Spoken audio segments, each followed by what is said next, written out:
Bienvenidos a este nuevo episodio del Espacio Digital de Frente con Óscar Ortiz.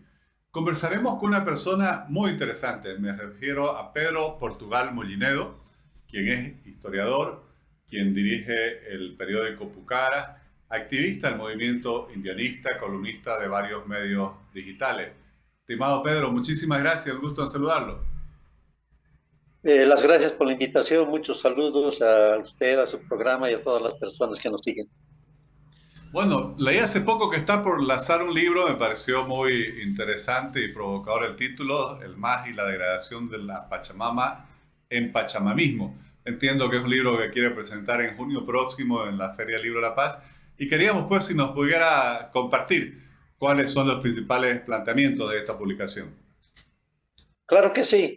Este libro surge de una inquietud que hemos compartido con muchos compañeros acá de estudio, de trabajo, sobre algunas características que tiene el comportamiento indígena, especialmente en la parte occidental. O sea, el pachamismo es una farsa, un teatro, un discurso armado de todas piezas, no tiene ninguna referencia con el pasado histórico de lucha de los pueblos indígenas, ni siquiera, digamos, con lo que puede ser, digamos, las dimensiones espirituales, de creencias que en el, ¿cómo se llama?, en el mundo indígena.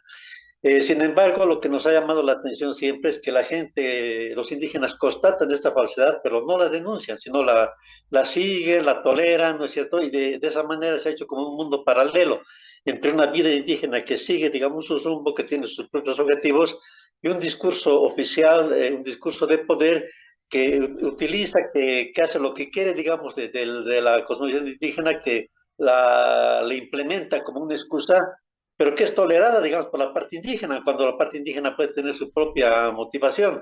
Esto acompaña muchos otros elementos, por ejemplo, todos los discursos sobre economía indígena, sobre justicia comunitaria, etcétera. En el campo se da en Bolivia una especie de apresuramiento del mundo indígena por agarrar los términos comunes, digamos, de poder, en este caso las formas de justicia, digamos, comunes que hay, las formas productivas, digamos, que existen, y el poder, digamos, tiene un empecinamiento, digamos, en mostrar al indígena como alguien diferente. Y a partir de esa diferencia elaboran proyectos, elaboran planes, y la gente no las denuncia, sino simplemente sigue su propio rumbo.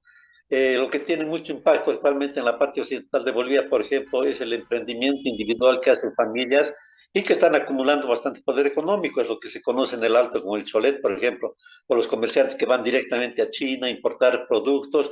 Es decir, hay un emprendimiento que contradice, digamos, todas las planificaciones y los discursos oficiales, y la gente no se preocupa, digamos, por desenmascarar o por plantear, digamos, otra visión, sino sigue, digamos, un camino, digamos, de totalmente propio, autónomo, que contradice, digamos, estas especulaciones.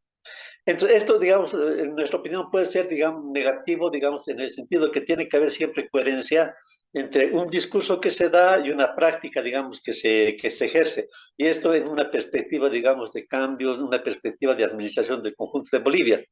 Entonces, es en interrelación con muchos de nuestros hermanos, muchos de ellos antiguos militantes del movimiento indianista, que hemos redactado, digamos, algunas páginas y que la vamos a poner en discusión sobre el fraude que es el pachamanismo y algunos atisbos que creemos nosotros importantes de lo que realmente debería ser una aproximación hacia la cosmovisión indígena, hacia el mundo espiritual indígena, en la perspectiva, digamos, de los cambios que están viniendo y que son cambios que van a poner en cuestionamiento los estereotipos hasta ahora vigentes en lo que es el mundo andino y lo que es en realidad el conjunto de Bolivia. Bueno, yo sí justamente quería preguntarle, porque siempre usted ha sido muy crítico, usted obviamente es un intelectual indianista, y ¿cuánto se ha realmente utilizado, por así decir, la causa indígena para hacer política y quizás desviando o distorsionando el verdadero concepto de lo que debería ser el indigenismo en los últimos 20 años? Yo creo que es una cuestión que viene desde muy lejos de nuestra historia y que conviene, digamos, darle luz porque no desprestigia de ninguna manera al movimiento indígena, sino da otro enfoque, da, digamos, una imagen diferente para explicar estas conductas y puede ayudar a prever, a elaborar, digamos, planes diferentes en cuanto a una nueva forma de administración, digamos, y de resolver los problemas pendientes en el país. En nuestro criterio, contrariamente a lo que es la moda actual, nos parece que el mundo indígena se ha caracterizado siempre por una gran curiosidad e inquietud por recibir, digamos, por valorar el contacto con otros grupos y por tratar de incluirlos, digamos, en un propio esquema. Todos sabemos que eran no más de una centena de conquistadores que desembarcaron en las costas del Perú. Sin embargo, ese centenar de personas fueron bastantes para desorganizar todo un sistema político que era el sistema de los incas, el Tahuantinsuyo. Pero esto fue posible porque se pusieron detrás de los españoles cantidades inmensas de poblaciones indígenas. Ahora, no lo hicieron por tontos, no lo hicieron tampoco por sometidos, etcétera, ni porque era una manera irremediable de resolver contradicciones internas que había, sino porque eso hace parte quizás de cierta forma de concebir alianzas en el mundo indígena, pero que no lo compartían los españoles. O sea, los indígenas entendieron que aprovechando, digamos, y de alguna manera reconociendo, digamos, la superioridad técnica que podían tener los españoles, ellos saldrían ganando y los españoles simplemente serían un aporte para resolver contradicciones internas. No era así, el español tenía otra visión, digamos, otra forma de concebir la realidad, y el español lo utilizó simplemente para empoderarse, para oprimir y para instalar, digamos, un nuevo sistema en el cual los indígenas ocuparon el último escalón, digamos, de la sociedad boliviana y de las sociedades que se generaron entonces. Entonces, esta manera, digamos, a nuestro modo de ver, se ha mantenido desde entonces. Contrariamente a lo que se piensa, no hay una obsesión, digamos, en el mundo indígena por ciertas particularidades, una angustia por la identidad, etcétera, sino más bien ha habido una especie de premura en establecer puentes y en tratar de asimilar, digamos, los aportes que venían de afuera. Solamente que la otra parte, la parte en este caso española y después la parte republicana, no lo ha entendido y lo ha utilizado siempre como esta motivación, como un elemento de sujeción y de manipulación en los conflictos internos que había. Esto se ha ido, digamos, manteniendo. Curiosamente, esto empieza a modificarse justamente porque las poblaciones indígenas, a pesar, digamos, de los gobiernos, ya llenan, digamos, ya cumplen ciertas etapas, ciertos requisitos. El acceso, digamos, a formas comunes de información, el acceso a la información, a la educación, al conocimiento y al empoderamiento, digamos, en los mecanismos de Estado, hace que vaya surgiendo, digamos, otra categoría de población indígena, una categoría que evidentemente va a jugar un papel diferente. Hasta entonces, digamos, quienes ejercían ciertos roles sociales y políticos eran una especie de intermediarios entre dos universos diferentes, el universo criollo y el universo indígena. Y estos, digamos, se metían, digamos, a este servicio con la esperanza justamente de poder adquirir aquello que les estaba vedado. No podían hacerlo de ninguna manera porque el esquema no era ese, entonces eran siempre utilizados como elementos, digamos, en conflictos que ellos no entendían y que tenían que tener parte. Ahora, a pesar de la planificación del gobierno, se está dando, digamos, esta especie de surgimiento de nuevas clases, podríamos llamarlas así, en el mundo indígena. Clases, digamos, que se están empoderando a nivel económico, a nivel del conocimiento, etcétera, y que en poco tiempo, como es normal y como es, digamos, como ha sucedido en otros países, van a jugar roles políticos, digamos, totalmente diferentes. Entonces, todo esto que ha habido hasta el momento, que son solamente restos, digamos, de una forma colonial de relacionamiento entre dos poblaciones, no solamente va a llegar a ser exótico, sino va a llegar a ser algo perjudicial y contraproducente en la medida que esta nueva dinámica busque, digamos, implantarse y busque solucionar los problemas que tenemos en el país. ¿Y cómo afecta lo que justamente usted menciona en el título de su nuevo libro, El Pachamamismo, a lo que debiera ser esta, por así decir, verdadera defensa de la causa indígena, de los intereses de los pueblos indígenas que también, como usted menciona, buscan insertarse pues, en la modernidad? Si, por ejemplo, si notamos, si nos emitimos antecedentes históricos, vamos a ver que este es un discurso bastante lejano. O sea, la opresión, y no solamente en Bolivia, se ha dado siempre cuando ha querido interpretarse la otra población como algo diferente. Entonces, esa diferencia, digamos, iba incluso a un extremo. Cuando hubo la célebre polémica entre Sepúlveda y de las Casas, digamos, en el periodo colonial, o sea, la discusión era si el indio tenía alma, ¿no es cierto? Y quienes defendían que el indio que no tenía alma, eran quienes argumentaban que el indio era totalmente diferente, era un ser totalmente ajeno, digamos, a la humanidad de los españoles. Mientras que quienes lucharon por la defensa y por los derechos indígenas eran quienes argumentaban que el indio hacía parte, digamos, del género humano y tenían las mismas capacidades y, por lo tanto, los mismos derechos, digamos, vigentes. Entonces, curiosamente, cada vez que se ha querido utilizar al indígena, se lo ha calificado como algo diferente. curiosamente es solamente en esta última etapa donde esa diferencia se la pone como si fuese noble, como si fuese positiva, como si fuese, digamos, algo que les diera lustre, digamos, y privilegio, digamos, a los indígenas. Como vemos, siempre que se ha querido mantener al indígena alejado del tema común es porque se ha intentado hacer un nuevo tipo de opresión. Lo tenemos incluso en África del Sur. Antes que haya, digamos, el fenómeno de Mandela como presidente de África del Sur, un intento de los racistas de sudafricanos era hacer los territorios indígenas aparte, gobernados por los indígenas, porque se suponía que era una mentalidad totalmente diferente. Como digo, es una curiosidad que eso se lo ha puesto recientemente como si fuese, digamos, algo elogioso, ¿no es cierto? Y lo curioso es que no solamente han seguido el juego los sectores ilustrados del mundo criollo en Bolivia, sino los mismos elementos indígenas que de alguna manera se empoderaron o aprovecharon estos resquicios, digamos, para tener acceso a las formas comunes de poder. Entonces, el, eso, digamos que a nivel mundial es una contradicción y evidente. En Bolivia, digamos, recién está empezando a poder cuestionarse porque justamente hay el acceso y hay el surgimiento de nuevos grupos intelectuales, de nuevos grupos de jóvenes pensadores y sobre todo hay un grupo incipiente de gente que está empezando a tener, digamos, el suficiente dinero como para hacer vulgarmente hablando a lo que le da la gana. Entre sí, los elementos que también son comunes en toda situación, digamos, mundial, cierta solidez económica, cierta facilidad que le da distanciamiento, digamos, en sus iniciativas y el acceso, digamos, a formas comunes de conocimiento, que son los que generan, digamos, los impulsos, digamos, políticos que posteriormente se reflejan, digamos, en tendencias, en formas comunes. A nuestro modo de ver, el hecho de que el indígena tolerado y tolera y puede tolerar todavía cualquier caricatura que salga de él, es como un costo que tiene que pagar para tener acceso a lo común. Usted verá, el indígena tolerado, esto de las autonomías indígenas, aquí en la parte occidental, la justicia indígena, etcétera, no ha habido ninguna movilización social que sea por la fecha del Año Nuevo Aymar o porque no se hace la justicia comunitaria, pero sí, digamos, hay problemas sociales, hay movilización social cuando se trata de la participación del indígena, digamos, en los sectores del Estado, en el control del Estado, sea de la alcaldía, de subnacionales o nacionales. Y cuando se afecta, digamos, el proceso de acumulación que están teniendo los indígenas a nivel incluso de la economía informal, de las cooperativas mineras, del contrabando, etcétera. Entonces, son estas cosas banales y corrientes son las que realmente motivan al indígena.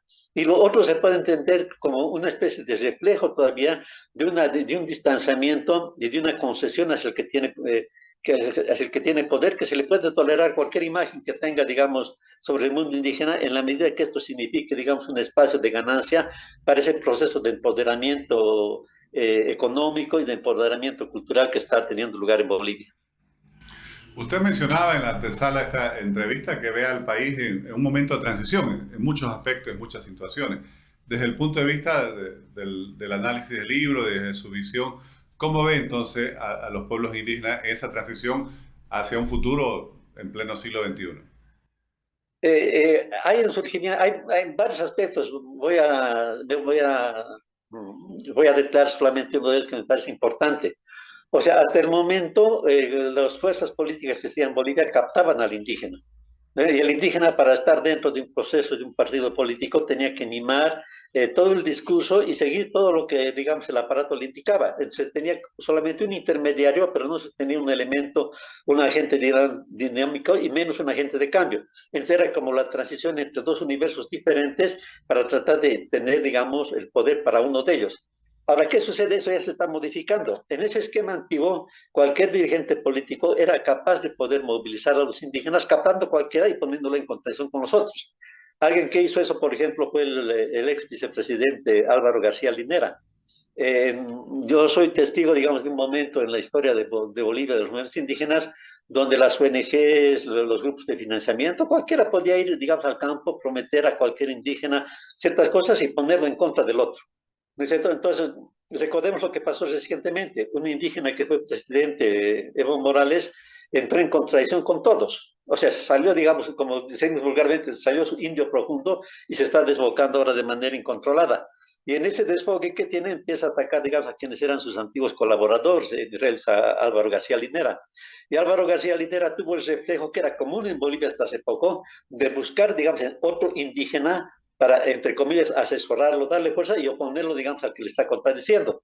Y no tuvo ningún éxito, porque él se acusó públicamente incluso al actual presidente del Senado, a Andrónico, ¿no es cierto? Y no hubo lo que hubiese habido antes, que hubiese tenido su facción de indígenas, digamos, para contraponer al otro.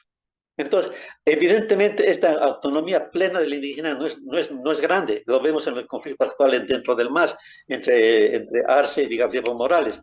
Y tenemos una gran cantidad de indígenas que están apoyando a Lizarce.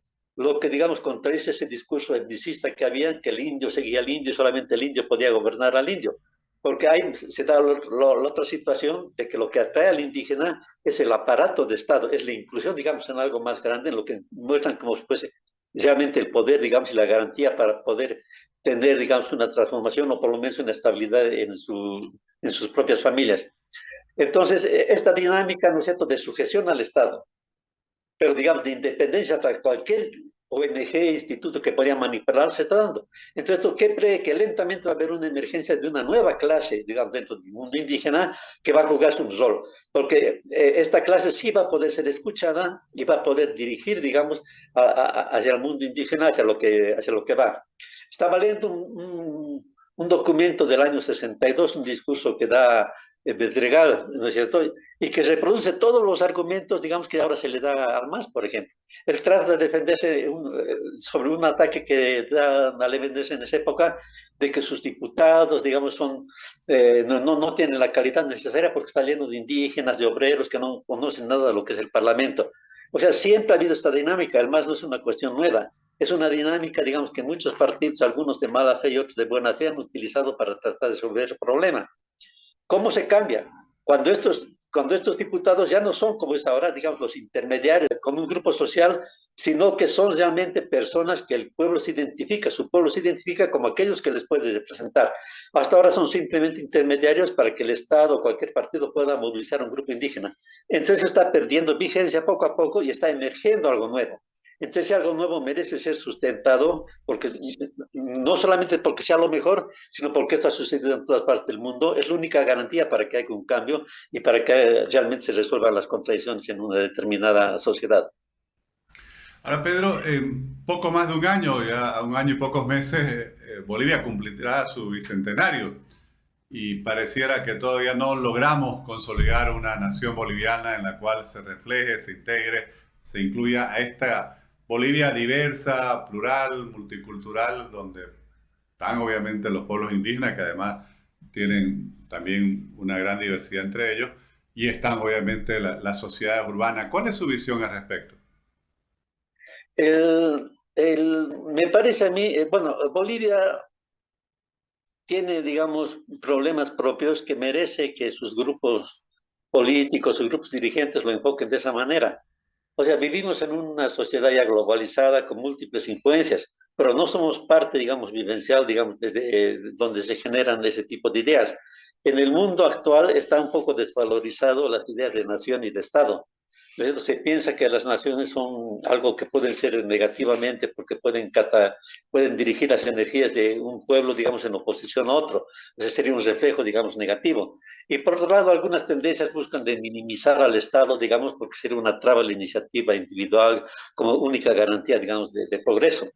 Nosotros vivimos, digamos, una sociedad en la que tenemos que combinar esta necesaria inmersión, digamos, en las ideas contemporáneas, pero también en una defensa de lo que es necesario para Bolivia. No podemos, en mi opinión, pensar un tercer piso o un cuarto piso cuando el primero y el segundo son endebles e insustanciales. ¿Y cuáles son esos dos primeros pisos, digamos, en el edificio de Bolivia? Es la construcción de una nación y es la consolidación de un Estado. En el Estado entendido como la administración, digamos, de esa nación que existe. Entonces estamos obligados a hacer al mismo tiempo esa tarea que es importante y que es demandada, digamos, por las poblaciones indígenas. O sea, cualquiera que se da una caminata por alguna población indígena que sea, digamos, en el oriente o en el occidente, ve que la reserva de civismo boliviano es realmente fuerte, digamos, en estas poblaciones. Mientras en los sectores urbanos, digamos, hay la confusión de valores, de referencias, de influencias múltiples que existen en el mundo y que desprestigian, digamos, el acometer y el poder avanzar, digamos, en este tipo de construcción. O sea, consolidar de una vez la existencia de una nación, porque una nación en el sentido de que no una nación, no hay, digamos, una nación viable actualmente como resurgencia étnica de cualquier parte que sea. Los experimentos ¿cómo se llama?, de nacionalismo étnico siempre han resultado fallantes. La nación como invento, como invención, digamos, para resolver problemas nuevos y crear identidades nuevas. Entonces, ese aspecto de crear una nación es todavía un desafío pendiente y, curiosamente, el deseo de Bolivia, la utilización, por ejemplo, de la tricolor boliviana es más fuerte en el área rural que en el área urbana en nuestro país. Estimado Pedro, le agradezco muchísimo la explicación que nos da, la presentación preliminar de lo que va a ser esta nueva publicación. Y si nos confirma que va a ser en la Feria del Libro de La Paz, entonces, y a partir de ese momento ya se la presentará en el conjunto del país. Así es. Muchas gracias, Oscar. Muchos saludos y hasta luego. Gracias, un gusto.